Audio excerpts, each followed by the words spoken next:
Good morning everyone. I know I don't look very glamorous right now, but I'm coming at you with a first impression today.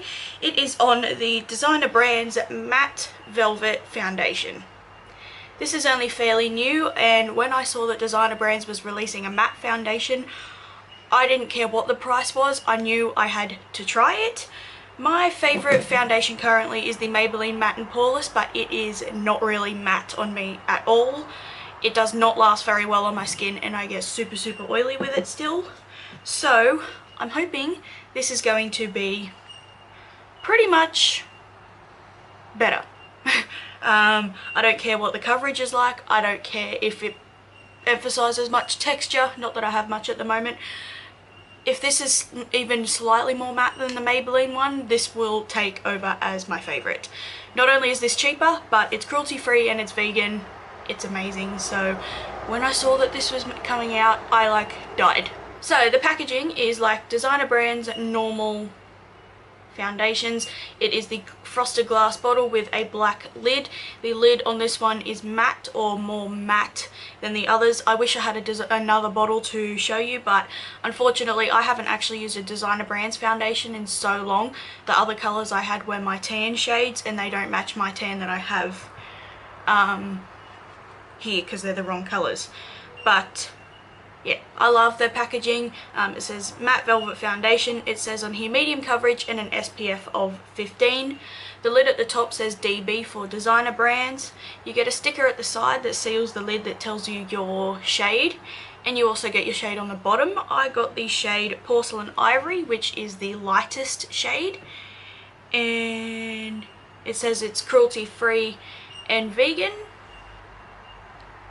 There we go, certified there that it's cruelty free and it's vegan. And also on the back it tells you a description of the foundation.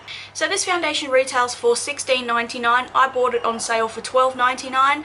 My local chemist that stocks Designer Brands had them on sale for like a new release type of sale. So I paid $13 for this, but normally it is $16.99, which I find is a great price considering everything is so expensive here in Australia. I think that is a perfect price, because sometimes where I go, my Maybelline Matte and Poreless is up to like the $20 plus mark.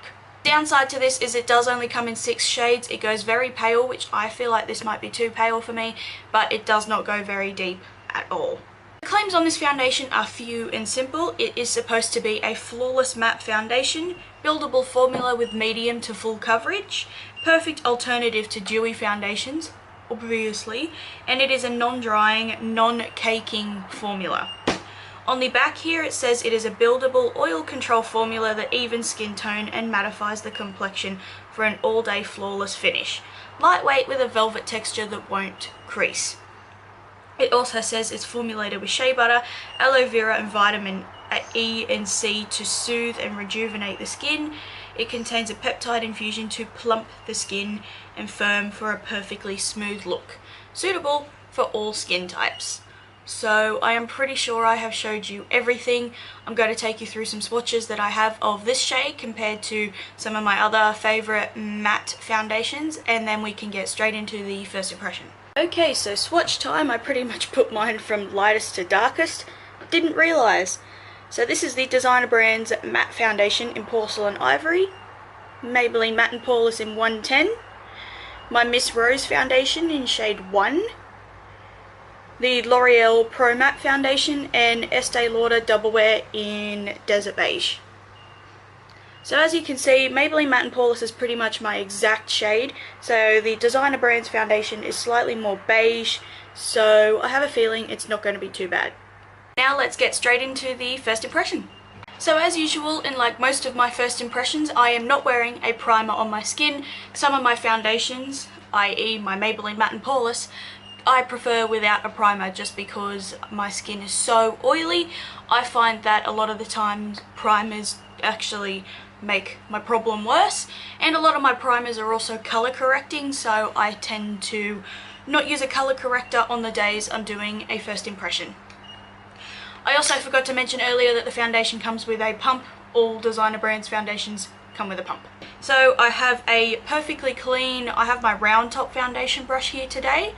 I always like to use a clean brush because then I don't have any other foundation on it that may or may not mix in and deplete the purpose of a first impression. So I always make sure my brush is clean, or whatever brush I'm using. And I also have my beauty blender here, which is also perfectly clean. I cleaned it last night and I just wet it this morning. So again, this doesn't have any foundation on it that may mix in and adhere to the matte foundation. I'm just going to pump it out, and I'm going to do the sponge on this side and the brush on this side. So the consistency of it is pretty much like all other designer brands foundations. It's thick, but it's not too thick. If I leave it there for a while, it will start running down my hand, but it will take a little bit. So just keep that in mind.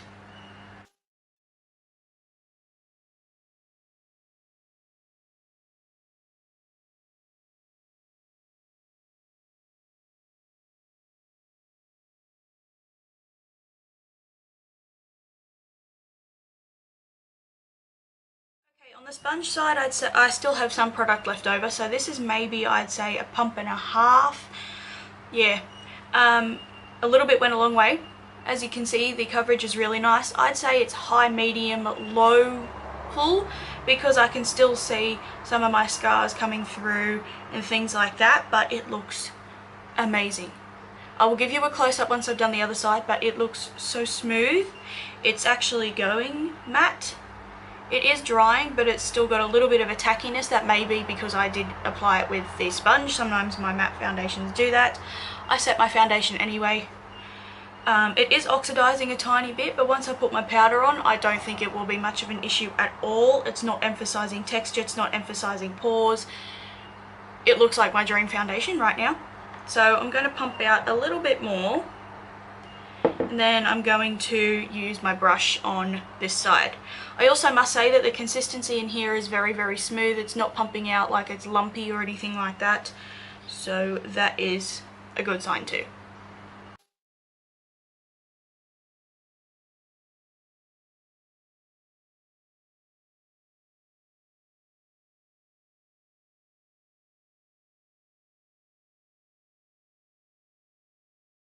Okay, so brush versus sponge, I'd have to say, honestly, with this, I could use either, which is very, very good, because with most of my matte foundations, if I use a brush, it just looks heavy, it looks really cakey, it looks almost streaky, dry, it'll emphasize my texture.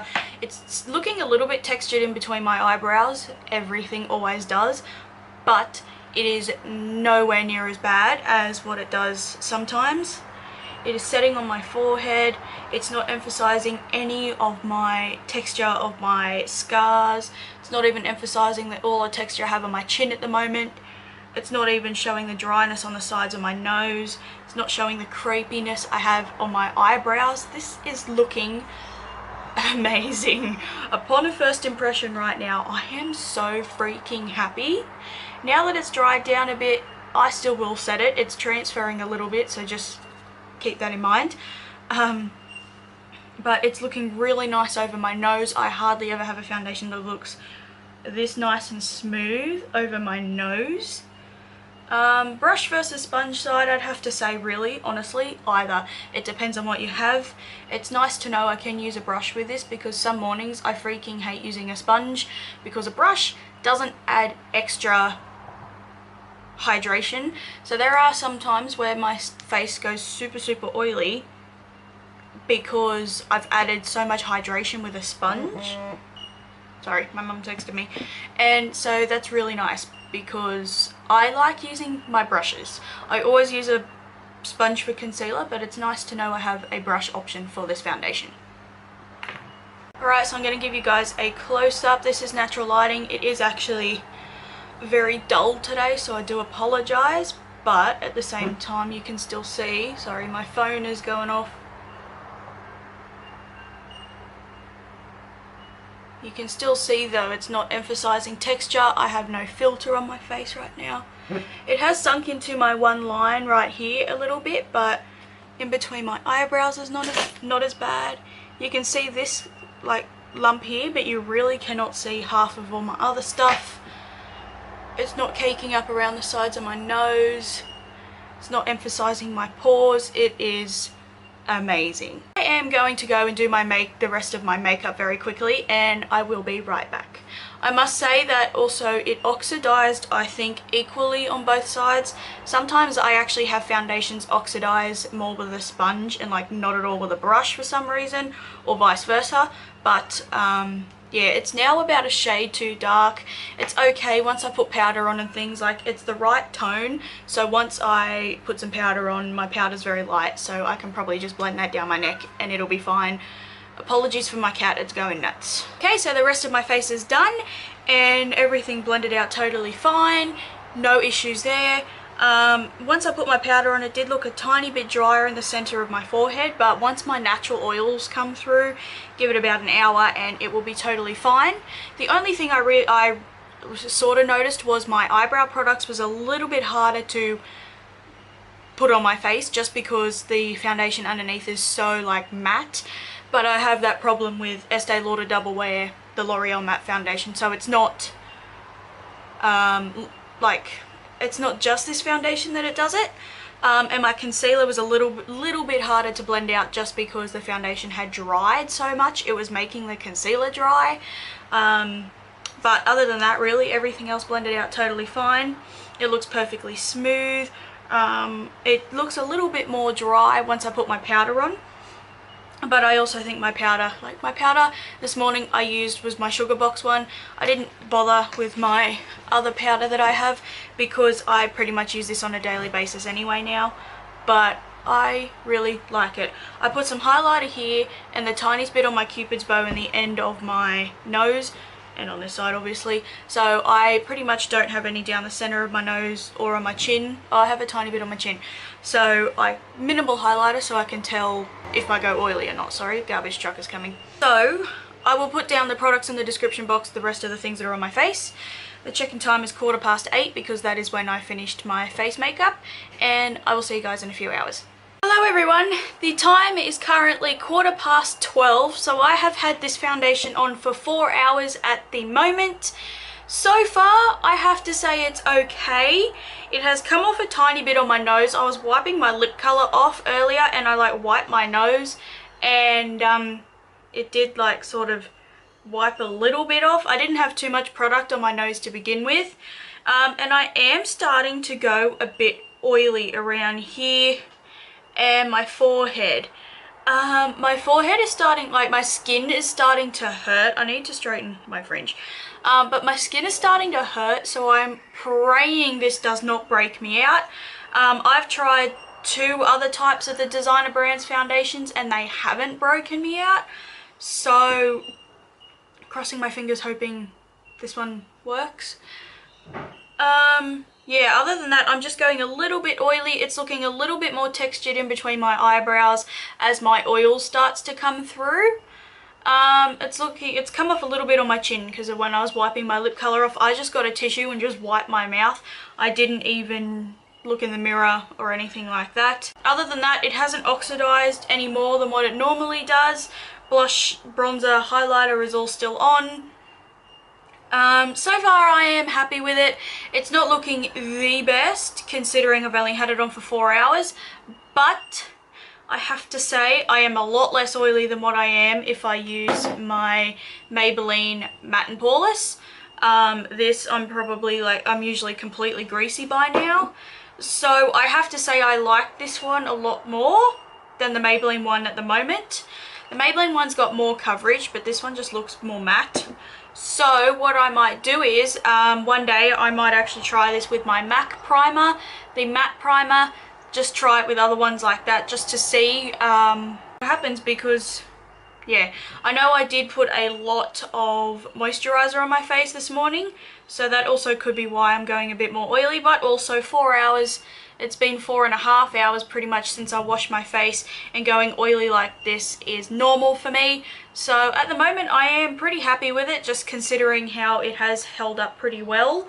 Considering I did apply it with a sponge, I do have to say I'm going slightly more oily on the sponge side, which is also to be expected because a sponge, beauty blender, whatever sponge you use, the water in it does add hydration to the skin.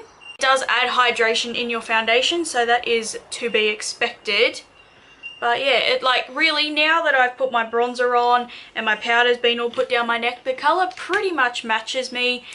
It might be the tiniest bit too dark, but honestly, not even really that bad. So I do like the colour. I have to say the colour in this is a lot different than some of the other lighter shades they have that's called Porcelain Ivory, unless they ended up changing it, or because this is a matte foundation. I haven't had any of their other light shades oxidize on me, and their other shades seem to be pretty yellow, not like beige, but the shade is still fine. It's not emphasizing texture anywhere. It is starting to crease just on the sides of my nose here, like in my lines. Not in my lines, it just sort of goes like a great big indent in here, and it's starting to do that. It's doing it worse on the sponge side, I think, because the creases come down to here, whereas in the other one it's just here. So yeah, concealer's still on. So I will check back in pretty much at the end of the day. I also forgot to add that I did a flash test earlier. I will insert the photo in a second, but there is a bit of flashback. There is only SPF 15 in there, but I know that anything over 10 can give a white cast. So I don't know if it is because of my powder or because of the foundation. I have to say it's probably the foundation, because I have used that powder with other foundations, example Estee Lauder Double Wear, and I have not got a flashback. So I'd have to say it's probably the foundation. There is a bit of a flashback, so if you are wanting to use this for photography, I wouldn't recommend it.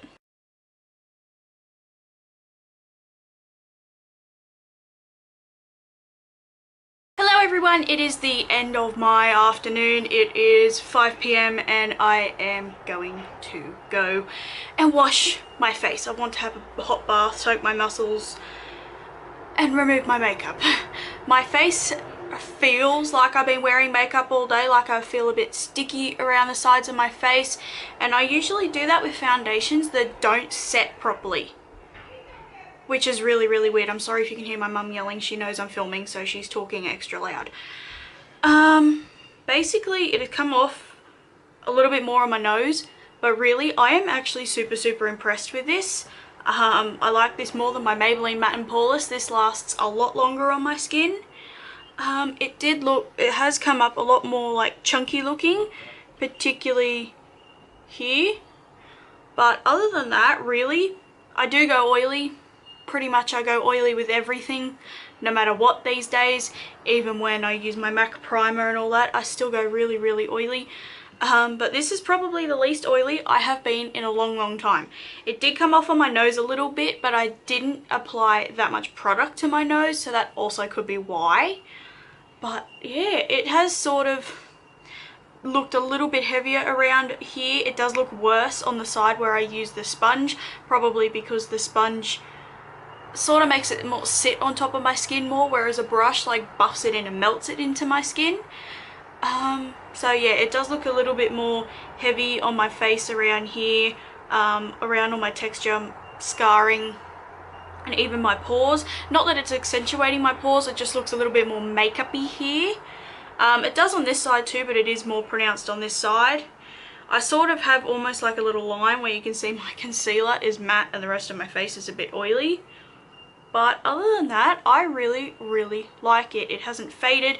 My blush, my bronzer, my highlighter is all still on.